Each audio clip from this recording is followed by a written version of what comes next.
You're welcome, Cynthia. I'm happy to be here. So, can you tell us about your journey into writing magical cozy mysteries and what inspired you to blend supernatural themes with a cozy?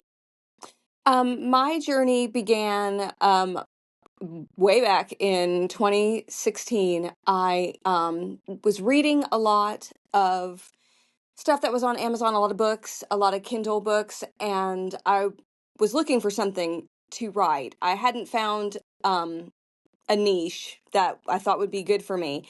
And randomly, after going through many, many different genres, I really just stumbled on it. I just stumbled on Witch Cozy Mysteries and I started reading them and I really enjoyed them. That's And awesome.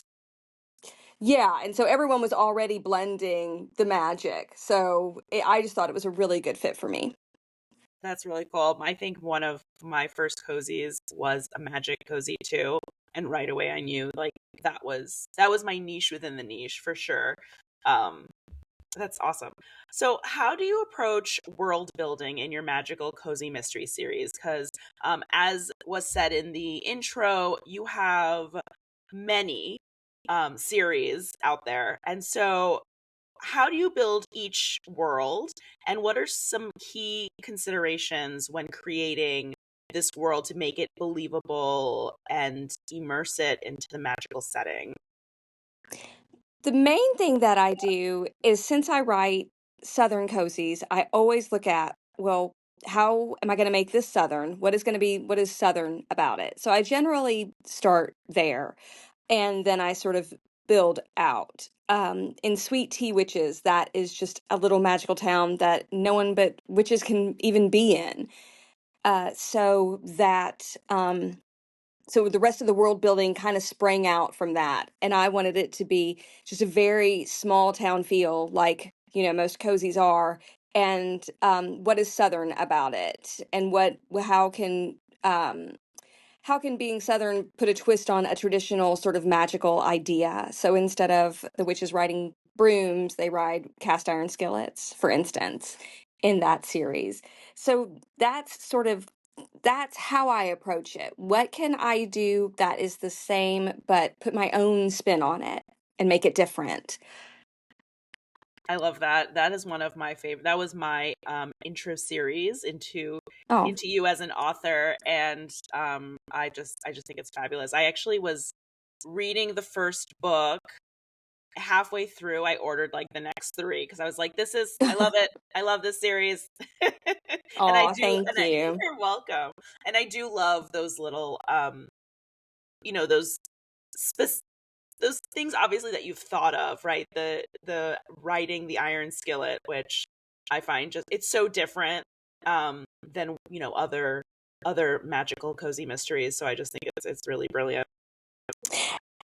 And I know when you get into something like high fantasy, there are very set rules for the world, especially with the magical system. I tend to be much, much looser with that than than something like as structured as a high fantasy.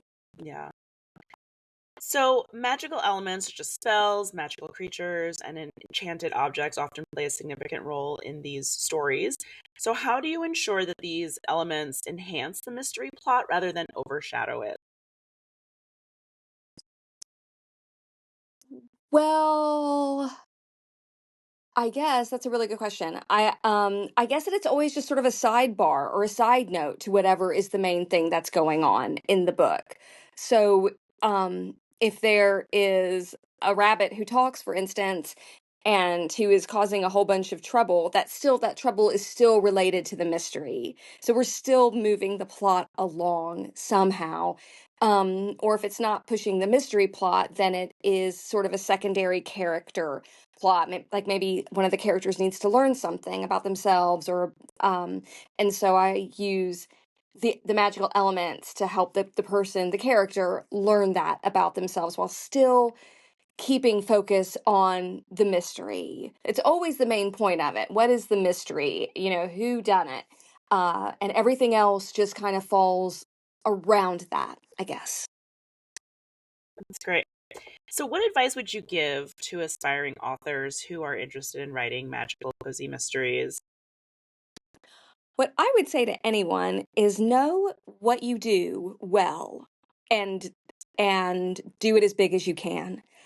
Um, I I think that's really important. And the hard part can be finding what you do well.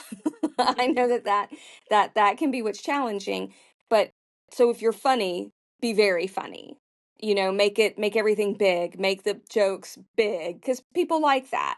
And if you're good at intricate mysteries, make them very intricate. So whatever you're good at, just lean into it. That's great. That's some great advice. Are there any specific techniques or strategies that you found particularly effective in crafting compelling stories within this subgenre? Um, Techniques that I think that are useful or that are helpful. You know, there's a lot of stuff out there that I could say in terms of craft for sure in helping create it, in helping create any kind of book. And I think that one of the things a, that a writer could really do or that I do is I'm always just trying to know what is my heroine, what is she learning in every book? She's got to be learning something, even though we're like, I don't know, almost 30 books into Sweet Tea, she still has to be learning something Hmm. in every book about herself or about someone else and growing as a person. And that I think is important to me because otherwise I guess there's not a it's not as a compelling a story. I'm not reading a book just for the mystery. I'm reading it because of how the character grows. And how the character grows with their family or whatever else there it is. So I think that is important to keep in mind. How does the character grow, and can you keep the character growing through every book, or at least within a few books? And then another thing I would say, another technique is really knowing what scares your characters. What are they really afraid of? Um, and then of course making that their big obstacle. That's great. Okay, so we have some fun magic inspired questions coming up. What is your definition of magic? My definition of magic is finding the whimsical in everyday life. That is great. I love that. If you could have a magical power or ability, what would it be and why? Fly for sure. I mean, I guess that's kind of a superpower, but or if I was a magical ability, it would be to get myself ready without having to do anything, like in an instant, because I hate having to do my hair. I hate standing and putting on makeup. I just hate it all. So if I could just snap my fingers and be instantly ready, that would be what I would take. That is so funny. And you grew up in the South. Yes, yes. um, so what are you reading now? Or do you have any book recommendations for our listeners? What I'm reading now, I've been on an Abby Jimenez streak. So right now I'm reading Yours Truly. I read Just for the Summer a little bit ago, and that book was fabulous. That's a really, really great book. I highly, highly recommend it. Um, I've read a lot of great books lately, and that has been one of the best ones. And I guess if no one has picked up, if they for the romanticy fans, or of course that's a straight romance just for the summer. So straight Mhm. romance. And for the romanticy fans, I would say Carissa Broadbent's The Serpent and the Wings of Night. I don't read a lot of mystery anymore, and that might surprise people. But I've read a lot of mystery. I've read a lot of mystery. I've spent years reading mystery. And so I've taken a break from it. Yeah, you need to, right? It's a lot. Yeah, sometimes you do.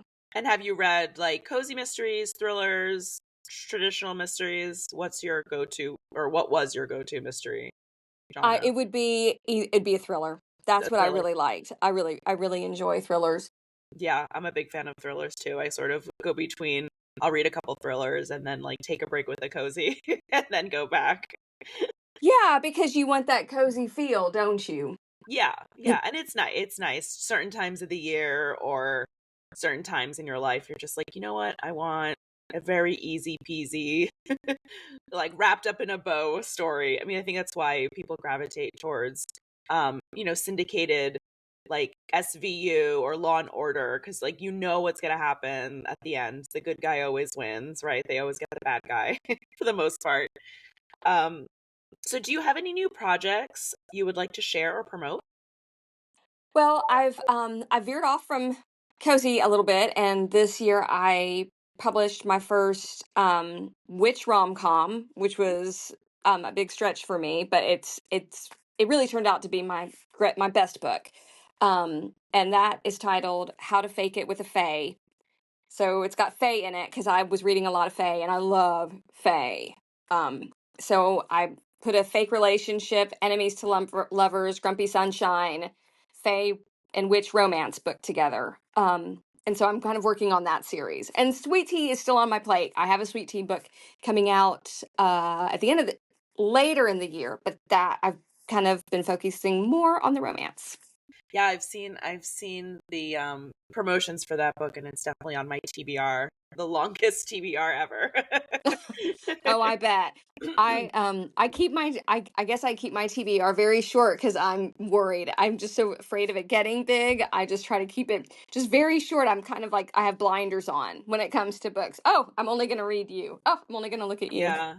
Mine definitely fluctuates. I go between like, especially if I like listen to a podcast or see something on YouTube and I'm like, oh, I'm going to add all of these to my TBR. And then throughout the year, like I go back, 'cause it's all like in an Amazon queue because it's easy to see right then and there.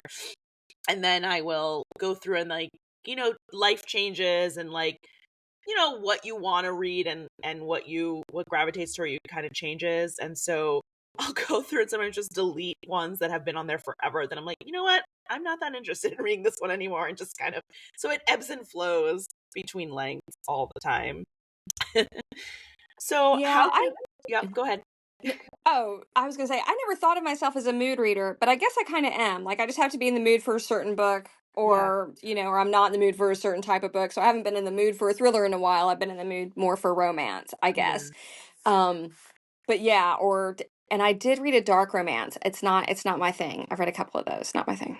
It's not your thing, no. I have a really good friend who's a dark romance writer, and I've heard a lot about her books, and I was like, could I do this? And I think I read the back cover of one. I was like, no, I am not mature enough for these kinds of books.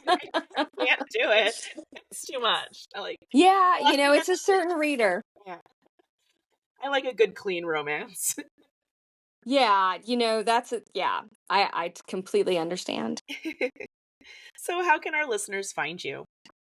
Well, you can find me on my website at amyboylesauthor.com, www, of course, amyboylesauthor.com, and you can sign up for my newsletter, and I'm always, always, always running some kind of promotion or sale or something is almost always going on because of a big backlist.